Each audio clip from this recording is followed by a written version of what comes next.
പ്രിയ പ്രേക്ഷകർക്ക് സീരിയൽ ന്യൂസിലേക്ക് സ്വാഗതം. കൂടുതൽ സീരിയൽ ന്യൂസുകൾ അതിവേഗം ലഭിക്കുന്നതിന് ഈ ചാനൽ സബ്സ്ക്രൈബ് ചെയ്യുക. ബെൽ ഐക്കൺ മറക്കാതെ ക്ലിക്ക് ചെയ്യുക. വീഡിയോ ഇഷ്ടമായി എങ്കിൽ ലൈക്ക് ചെയ്യാൻ മറക്കരുത്.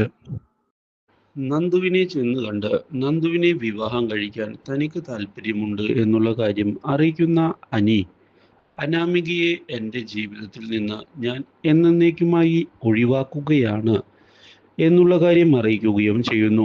അപ്രതീക്ഷിതമായ ഈ കാര്യം അറിയുന്നത് നന്ദുവിനെ ഞെട്ടിച്ചു കളഞ്ഞതിനെ തുടർന്ന് നന്ദു തനിക്ക് അനിയെ സ്വീകരിക്കാൻ സാധിക്കുകയില്ല എന്ന് പറഞ്ഞിരിക്കുകയാണ്.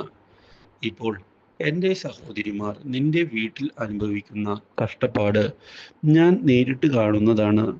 അവിടേക്ക് ഞാനും കടന്നു വരിക എന്ന് പറയുന്നത് സൂയിസൈഡ് ചെയ്യുന്നത് പോലെയാണ്. ഒരിക്കലും എനിക്ക് അതിന് സാധിക്കുകയില്ല. നിന്റെ വീട്ടുകാരെ വിശ്വസിക്കാൻ എനിക്ക് ബുദ്ധിമുട്ടുണ്ട് എന്ന് അറിയിക്കുകയും ചെയ്തിരിക്കുകയാണ്. നന്ദു അപ്രതീക്ഷിതമായ ഈ സംഭവം അനിയുടെ പ്രതീക്ഷകൾക്ക് തിരിച്ചടിയായതിനെ തുടർന്ന് അനി എന്താണ് ചെയ്യേണ്ടത് എന്ന് ആലോചിക്കുകയാണ്. ഞാൻ എന്ത് ചെയ്താലാണ് ഇവൾ എന്നെ വിശ്വസിക്കുക എന്നുള്ള ചോദ്യം ബാക്കിയാവുകയും ചെയ്യുന്നു. എന്നാൽ ഇതേ സമയം കോടതിയിൽ കേസ് ഡിവോഴ്സിന്റെ ഫയലായതിനെ തുടർന്ന് തൻ്റെ തീരുമാനത്തിൽ നിന്ന് പിറകോട്ട് പോകാൻ താൻ ഉദ്ദേശിക്കുന്നില്ല എന്ന് അനി തീർത്തു പറഞ്ഞിരിക്കുകയാണ്. Do like, share and subscribe.